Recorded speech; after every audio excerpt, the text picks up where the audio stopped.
143 കോടി ജനസംഖ്യയുള്ള ഇന്ത്യയിൽ 100 കോടി ആളുകളും കടുത്ത സാമ്പത്തിക ഞെരുക്കം നേരിടുന്നുണ്ടെന്ന റിപ്പോർട്ടുകൾ. വെഞ്ചർ ക്യാപിറ്റൽ സ്ഥാപനമായ ബ്ലൂം വെഞ്ചേഴ്സ് തയ്യാറാക്കിയ റിപ്പോർട്ടിലാണ് ഇക്കാര്യമുള്ളത്. 13 മുതൽ 14 കോടി ജനങ്ങൾ മാത്രമാണ് കൺസ്യൂമിംഗ് ക്ലാസ്സിലുള്ളത്. അതായത് ആവശ്യങ്ങളെല്ലാം കഴിഞ്ഞ ശേഷവും ഇത്രയും ജനങ്ങൾക്ക് മാത്രമാണ് കയ്യിൽ ചെലവാക്കാൻ പണമുള്ളത്. എമർജിംഗ് ഉപഭോക്താക്കളായുള്ളത് 30 കോടി ജനങ്ങളാണ്. ഇവർ പതുക്കെ പണം ചെലവഴിച്ചു തുടങ്ങിയവരാണ്. ഡിജിറ്റൽ പേയ്മെന്റ് ഉൾപ്പെടെയുള്ളവ വന്നതോടെയാണ് ഇവർക്ക് പണം ചെലവാക്കാൻ തോന്നി തുടങ്ങിയത്. ശേഷിക്കുന്ന 100 കോടി ജനങ്ങളുടെ കയ്യിൽ തങ്ങളുടെ അത്യാവശ്യ കാര്യങ്ങൾക്ക് ചെലവാക്കാനുള്ള പണം മാത്രമാണുള്ളത്. ജനസംഖ്യയിൽ സാമ്പത്തിക ഭദ്രതയുള്ള 10% പേരാണ് ഇന്ത്യയുടെ ഉപഭോക്തൃ വിപണിയെ മുന്നോട്ട് നയിക്കുന്നത്.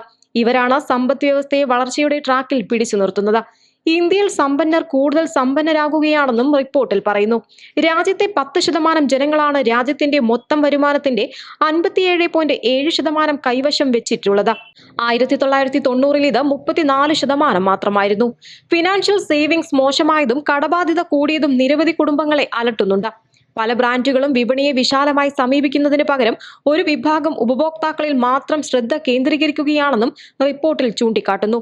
ഇന്ത്യ തങ്ങളുടെ വരുമാനത്തിന്റെ 33%-ത്തിലധികം തുകയും വായ്പ അടയ്ക്കാനാണ് ഉപയോഗിക്കുന്നതെന്ന് നേരത്തെ മറ്റൊരു റിപ്പോർട്ട് പുറത്തു വന്നിരുന്നു. News desk Sedco news.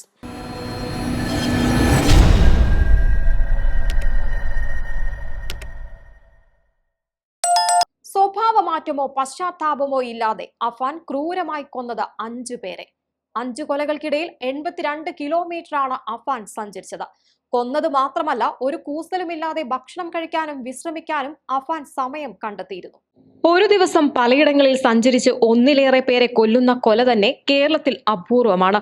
ഇവിടെ അങ്ങനെ ചെയ്തെന്ന് മാത്രമല്ല, അതിനിടെ പല കാര്യങ്ങളും അഫാൻ ചെയ്തുകൂട്ടി. അതിന്റെ പൂർണ്ണ വിവരങ്ങൾ പുറത്തു വരുമ്പോൾ അന്വേഷണ ഉദ്യോഗസ്ഥർ തന്നെ അഫാനെ വിശേഷിപ്പിക്കുന്നത് സ്ട്രേഞ്ച് കില്ലർ എന്നാണ്. 5 കൊലകൾക്കിടയിൽ അഫാൻ സഞ്ചരിച്ചത് 82 കിലോമീറ്ററാണ്. ഇതിനിടെ 4 കടകളിൽ കയറി, 2 തവണ ധനകാര്യ സ്ഥാപനത്തിൽ പോയി, 4 പേർക്ക് കടം വാങ്ങിയ പണം തിരികെ കൊടുത്തു, ബാറിൽ പോയി മദ്യപിച്ചു, കാമുകിയെ കൂട്ടാൻ പോയി. അങ്ങനെ സ്വഭാവമാറ്റമോ കൂസലോ പശ്ചാത്താപമോ ഇല്ലാതെ പതുക്കെ പതുക്കെ ഒന്നിനു പിറകെ ഒന്നായി 5 ഉറ്റവരെ കൊന്നുതള്ളിയ അപൂർവ മനസ്സിനുടമയായ സ്ട്രേഞ്ച് കില്ലർ. കൂട്ടക്കുരുതി ദിനത്തിലെ അഫാന്റെ യാത്രകൾ ഇങ്ങനെയാണ്. തിങ്കളാഴ്ച രാവിലെ 10:45-ന് ഉമ്മ ഷെമീനയോട് അഫാൻ 2000 രൂപ ചോദിക്കുന്നു. പണം കൈവശമില്ലെന്ന് പറഞ്ഞ് ഷെമീന കൊടുത്തില്ല. ഇതിനെ തുടർന്ന് വഴക്കും ബഹളവും ഉണ്ടാകുന്നതോടെയാണ് അഫാനിലെ കൊലയാളി ഉണർന്നത്. ഷെമീനയെ ഷാളുകൊണ്ട് കഴുത്തിൽ കുരുക്കി നിലത്തടിച്ചു. തലയടിച്ച് വീണ ഷെമീനയുടെ രക്തം വാർന്നൊഴുകി, ബോധവും പോയി. ഇതോടെ ഷെമീന മരിച്ചെന്ന് കരുതി മുറി പൂട്ടി അഫാൻ വീട്ടിൽ നിന്നിറങ്ങി. ആദ്യ യാത്ര വെഞ്ഞാറമൂട്ടിലേക്കാണ്. ലക്ഷ്യം പണം ഒപ്പിക്കലും ആയുധം വാങ്ങലുമായിരുന്നു. 4 കിലോമീറ്ററാണ് ഇങ്ങോട്ടുള്ള ദൂരം. ആദ്യം പോയത് സ്ഥിരമായി പണയം വെക്കുന്ന വെഞ്ഞാറമൂട്ടിലെ ധനകാര്യ സ്ഥാപനത്തിലേക്കാണ്. അവിടെ നിന്ന് 1400 രൂപ മുൻകൂർ വാങ്ങി ആ പണം കൊണ്ട് ചുറ്റികയും ബാഗും വാങ്ങി. 200 രൂപയ്ക്ക് ബൈക്കിന് പെട്രോൾ അടിച്ച് രണ്ടാം യാത്ര പാങ്ങോട്ടേക്ക്. ലക്ഷ്യം മുത്തശ്ശി. 28 കിലോമീറ്ററാണ് ദൂരം. 12:30 കഴിഞ്ഞപ്പോൾ മുത്തശ്ശി സൽമ ബീവിയുടെ വീട്ടിലെത്തി പണയം വെക്കാൻ മാല ചോദിച്ചു. പിന്നീട് തർക്കിക്കാനൊന്നും നിൽക്കാതെ 6 മിനിറ്റ് കൊണ്ട് മുത്തശ്ശിയെ കൊന്നുതള്ളി. മൂന്നാമതായി വെഞ്ഞാറമൂട്ടിലേക്കാണ് പോയത്. 28 കിലോമീറ്റർ ആയിരുന്നു ഇങ്ങോട്ടുള്ള ദൂരം. മുത്തശ്ശിയെ കൊലപ്പെടുത്തി കൈക്കലാക്കിയ സ്വർണ്ണമാല വെഞ്ഞാറമൂട്ടിലെ ധനകാര്യ സ്ഥാപനത്തിലെത്തിച്ച് പണയം വെക്കാനാണ് പോയത്. 74,000 രൂപ വാങ്ങി. അതിലാണ് 40,000 രൂപ കടം വീട്ടിയത്. തുടർന്ന് പിതൃ സഹോദരന്റെയും ഭാര്യയുടെയും വീടായ ചുള്ളാളത്തേക്ക് പോയി. കടത്തിന്റെയും ദൂർത്തിന്റെയും പ്രണയത്തിന്റെയും പേരിൽ തന്നെ പരിഹസിച്ചിരുന്ന പിതൃ സഹോദരൻ ലത്തീഫിനെയും ഭാര്യ സാജിദ ബീഗത്തെയും കൊന്നു. 5ാം യാത്ര വീട്ടിലേക്കാണ്. ഭക്ഷണം കഴിക്കാനും വിശ്രമിക്കാനുമായിരുന്നു ഈ യാത്ര. 4 പേരെ വകവരുത്തിയെന്ന് വിശ്വസിച്ച അഫാൻ വീട്ടിലെത്തി ഭക്ഷണം കഴിക്കാനും വിശ്രമിക്കാനും തീരുമാനിച്ചു. തുടർന്നാണ് അമ്മയ്ക്ക് ജീവനുള്ളതായി തോന്നിയത്. ചുറ്റിക കൊണ്ട് വീണ്ടും ആക്രമിച്ചു. പിന്നീട് ഭക്ഷണം കഴിക്കാൻ നിൽക്കാതെ പുറത്തേക്കിറങ്ങി. വീണ്ടും വെഞ്ഞാറമൂടിലേക്ക് യാത്ര ചെയ്ത് മദ്യപിച്ചു. തുടർന്ന് എലിവിഷം വാങ്ങി ഫർസാനയുടെ വീട്ടിലേക്ക് മടങ്ങി. ബാറിലിരുന്ന് തന്നെ അഫാൻ കാമുകി ഫർസാനയെ ഫോൺ വിളിച്ച് വീട്ടിൽ നിന്നിറങ്ങി വരാൻ ആവശ്യപ്പെട്ടിരുന്നു. ബാറിൽ നിന്നിറങ്ങിയ ശേഷം നേരെ ഫർസാനയുടെ വീടിന് സമീപമുള്ള മുക്കുന്നൂർ ഭാഗത്തെത്തി ബൈക്കിൽ കയറ്റി ഒപ്പം കൂട്ടി. തുടർന്നാണ് പേരുമലയിലെ വീട്ടിലേക്കെത്തി ഫർസാനയുടെ കൊലപാതകവും നിർവഹിച്ചത്. News desk Sedco news.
Kolkata Chennai യാത്രയ്ക്ക് 3 മണിക്കൂർ മാത്രമുള്ള സീ ഗ്ലൈഡറിനെ പ്രശംസിച്ച് ആനന്ദ് മഹീന്ദ്ര.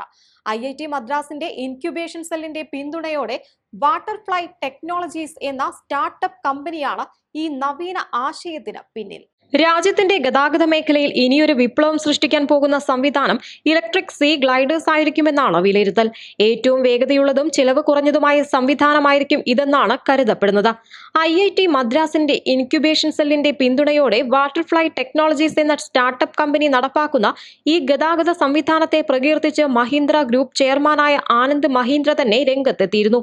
പുരോഗമനപരമായ ആശയങ്ങളെ പ്രോത്സാഹിപ്പിക്കുന്നതിൽ IIT മദ്രാസും സിലിക്കൺ വാലിയോട് മത്സരിക്കാൻ പ്രാപ്തരാണെന്നാണ് ആനന്ദ് മഹീന്ദ്ര അഭിപ്രായപ്പെടുന്നത്. നിരവധി ആളുകളാണ് അദ്ദേഹത്തിന്റെ പ്രസ്താവനയെ അനുകൂലിച്ച് സാമൂഹിക മാധ്യമങ്ങളിൽ പ്രതികരിച്ചിട്ടുള്ളത്. IIT മദ്രാസിന്റേതായി പുതിയ ടെക് വെഞ്ചർ വാർത്തകളാണ് ഓരോ ആഴ്ചയിലും പുറത്തുവരുന്നത്. വിങ് ക്രാഫ്റ്റിനെ കുറിച്ചുള്ള വാർത്തയിൽ നമ്മുടെ വിശാലമായ ജലപാതയെ ഉപയോഗപ്പെടുത്തുന്നതിനേക്കാൾ എന്നെ ആകർഷിച്ചത് ഈ ക്രാഫ്റ്റിന്റെ രൂപകൽപ്പനയാണെന്നാണ് ആനന്ദ് മഹീന്ദ്ര സാമൂഹിക മാധ്യമങ്ങളിൽ കുറിച്ചിട്ടുള്ളത്. ഇലക്ട്രിക് സീ ഗ്ലൈഡർ എന്ന ചെലവ് കുറഞ്ഞതും വേഗതയേറിയതുമായ ജലഗതാഗത സംവിധാനം ഒരുക്കാനുള്ള നീക്കത്തിലാണ് വാട്ടർഫ്ലൈ ടെക്നോളജീസ് എന്ന കമ്പനിയുടെ സഹസ്ഥാപകനായ ഹർഷ് രാജേഷ് എയ്റോ ഇന്ത്യ 2025 അറിയിച്ചിരുന്നു. വിങ് ഇൻ ഗ്രൗണ്ട് ക്രാഫ്റ്റുകൾ ഉപയോഗിച്ചായിരിക്കും ഈ സംവിധാനം ഒരുക്കുകയെന്നും അദ്ദേഹം പറഞ്ഞു. വെള്ളത്തിൽ നിന്ന് ടേക്ക് ഓഫ് ചെയ്യുകയും സമുദ്രനിരപ്പിൽ നിന്ന് 4 മീറ്റർ വരെ ഉയരത്തിൽ പറക്കുകയും ചെയ്യുന്നതാണ് സീ ഗ്ലൈഡർ. കൊൽക്കത്തയിൽ നിന്ന് ചെന്നൈ വരെയുള്ള 1600 കിലോമീറ്റർ ദൂരം വെറും 3 മണിക്കൂർ കൊണ്ട് സഞ്ചരിക്കാൻ സാധിക്കുമെന്നതാണ് ഈ സംവിധാനത്തിന്റെ സവിശേഷത. ഇതിന് ചെലവ് വരുന്നതാകട്ടെ വെറും 600 രൂപയാണെന്നും നിർമ്മാതാക്കൾ അവകാശപ്പെടുന്നു. News desk Sedco news.